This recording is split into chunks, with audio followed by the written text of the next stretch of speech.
ડભોઈના સરદાર બાગ પાસે નવનિર્મિત રોડ ઉપર ગટરના ઢાંકણા સમતળ કરવાને બદલે ઊંચા નીચા છોડી દેવામાં આવતા વારંવાર અકસ્માતના બનાવો સામે આવી રહ્યા છે. ડભોઈ શહેરના વ્યસ્ત એવા સરદાર બાગ વિસ્તાર પાસે તાજેતરમાં જ નગરપાલિકા દ્વારા લાખોના ખર્ચે નવા રોડનું નિર્માણ કરવામાં આવ્યું હતું.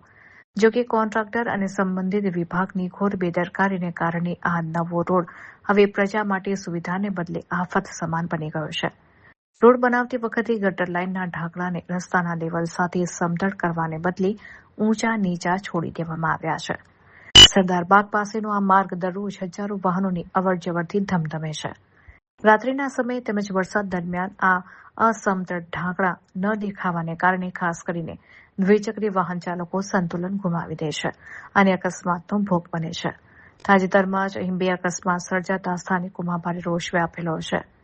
નવો રોડ બન્યાની ખુશી થોડા જ દિવસમાં ગાયબ થઈ ગઈ છે. લાખોના ખર્ચે બનેલા રસ્તાની હલકી ગુણવત્તા છતી થતા સ્થાનિકો સવાલ ઉઠાવી રહ્યા છે કે શું તંત્ર કોઈનો જીવ જવાની રાહ જોઈ રહ્યું છે? ત્યારે સ્થાનિક નાગરિકો અને વાહન ચાલકોએ નગરપાલિકા પ્રશાસન તેમજ માર્ગ અને મકાન વિભાગ પાસે તાત્કાલિક ધોરણે આ ઢાંકણાનું યોગ્ય લેવલિંગ કરવાની અને બેદરકાર કોન્ટ્રાક્ટર સામે કડક પગલાં લેવાની ઉગ્ર માંગ કરી છે.